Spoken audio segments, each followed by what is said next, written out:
I believe that this next episode introduces Jiraiya, the Black Ranger, and the final regular member of the team. It is my understanding that Jiraiya, while he has Japanese ancestry, is an American fluent in English, but initially lacking fluency in Japanese. I saw a YouTube comment somewhere claiming that his actor, Kane Kosugi, likewise was an American of Japanese and also Chinese descent who spoke fluent English but had a poor grip on the Japanese language at the start of the show. While I have not been able to find confirmation on the claim that Kane Kosugi's Japanese language skill at the start of the show was poor, I have found some verification of the other claims about him. While it is certainly possible for any one of these sites to have incorrect information, I have found that TV Tropes, Ranger Wiki, and IMDb all agree that he is American born with Japanese and Chinese ancestry. While Ranger Wiki does not mention this additional detail, he seems to have been born in the state of California. These sites also indicate that he is one of the few actors to have been in each of Tokusatsu's big three shows: Super Sentai, Kamen Rider, and Ultraman. The specific Kamen Rider and Ultraman installments that he appeared in are Kamen Rider Revice and Ultraman the Ultimate Hero.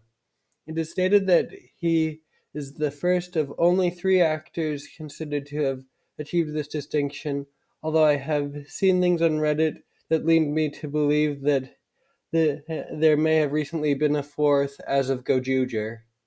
Of those three, the other two are Masashi Taniguchi, who among other things was in Kyokyo Sentai Go-Go 5, Kamen Rider Amazons, and Ultraman Decker, none of which I have seen, and Johnny Young Bosch, who starred in Power Rangers seasons 2 through 5, did some voice work for a Kamen Rider Dragon Knight video game, and played the lead role in the English dub of Ultraman Blazar. Of course, some might narrow this list down from three to just two actors, since Johnny Young Bosch was not in Super Sentai, but instead in its American adaptation Power Rangers, which is largely a separate series, and since his Kamen Rider representation similarly was filled by Kamen Rider Dragon Knight, which is an American adaptation of Kamen Rider Ryuki rather than being its own original installment. Even among the two remaining actors, Kane Kosugi stands out because he alone has been in all three of these series, together with possibly the most prominent other tokusatsu franchise, Godzilla, specifically acting in the 2004 film Godzilla Final Wars.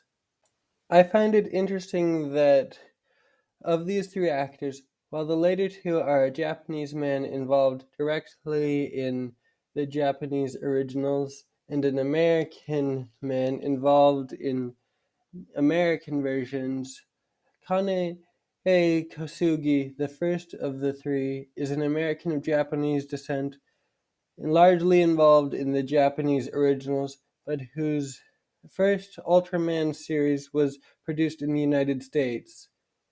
Looking on Ultraman Wiki, I've found information on his more recent involvement with Ultraman, where he worked as an English dub voice actor. On a separate note, I sometimes have trouble pronouncing some of these names. If anyone notices me mispronouncing them, I would really appreciate them correcting me through the comments section or some other route. Now, without further ado, let's jump into Ninja Sentai Kakuranger, Episode 3, American Ninja. Transformed himself into it? That's what I was expecting to see, but not what I thought I saw. Oh, really now?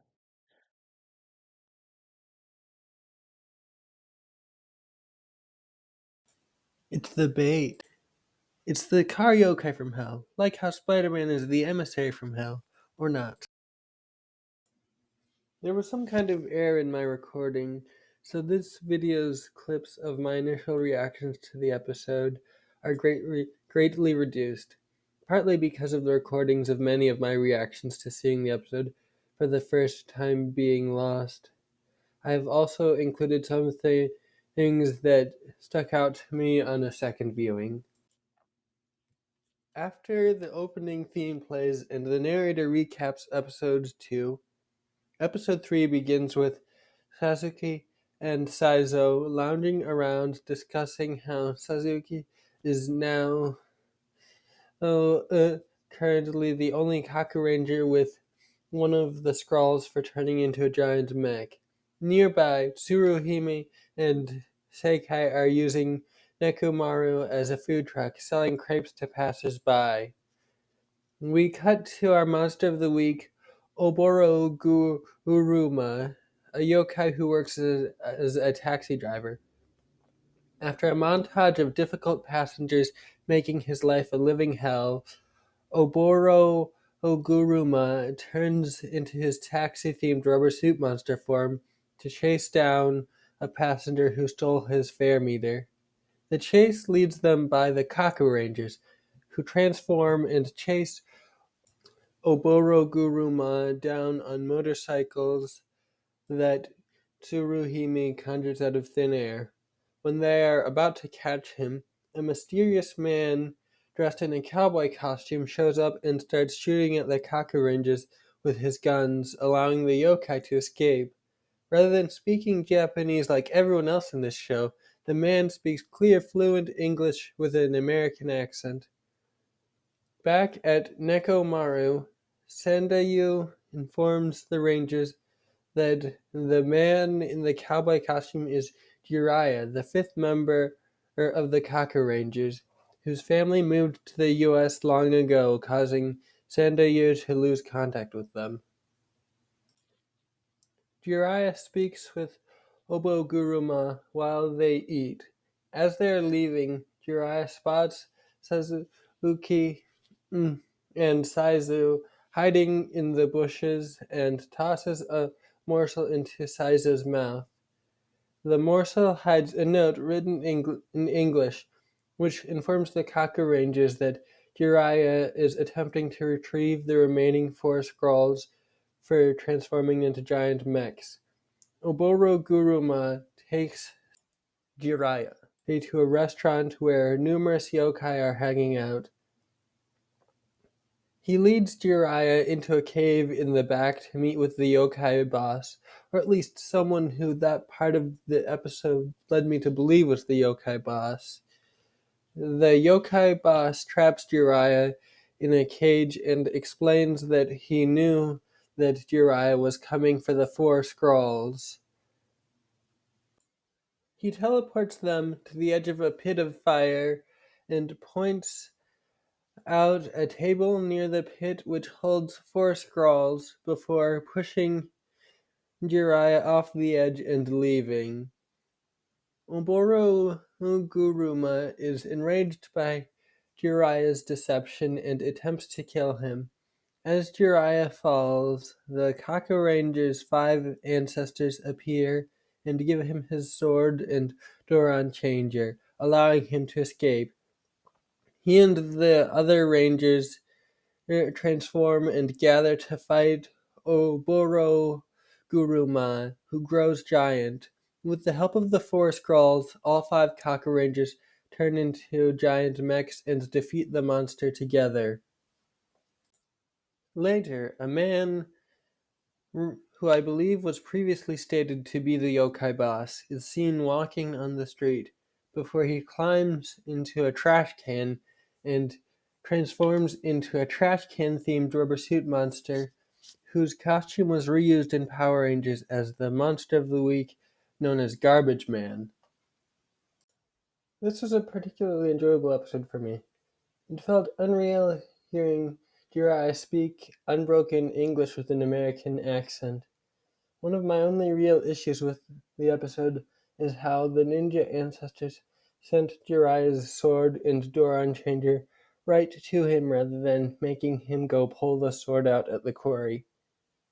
This looks cool in the moment and has humor value, but it calls into question why the other Rangers had to go to their swords rather than letting the swords come to them, particularly Seikai, who would likely have been saved a lengthy period of life-threatening peril if he could have done it this way. I am also confused as to why, when Tsuruhime created the motorcycle, she did not give herself one. But in that case, I'm mostly just glad that we got some explanation as to where the bikes came from, as opposed to the Rangers just suddenly having them, which seems to happen all too often in Super Sentai. While I obviously think he went overboard when he started trying to kill people, I feel for Oboroguruma with regard to the torments that his passengers put him through.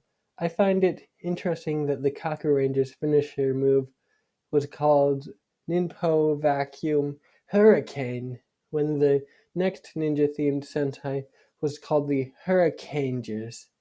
I also want to mention that Sasuke's line when the Kakurangers were all lined up uh, as mechs after the transformation sequence reminded me of Sailor Moon.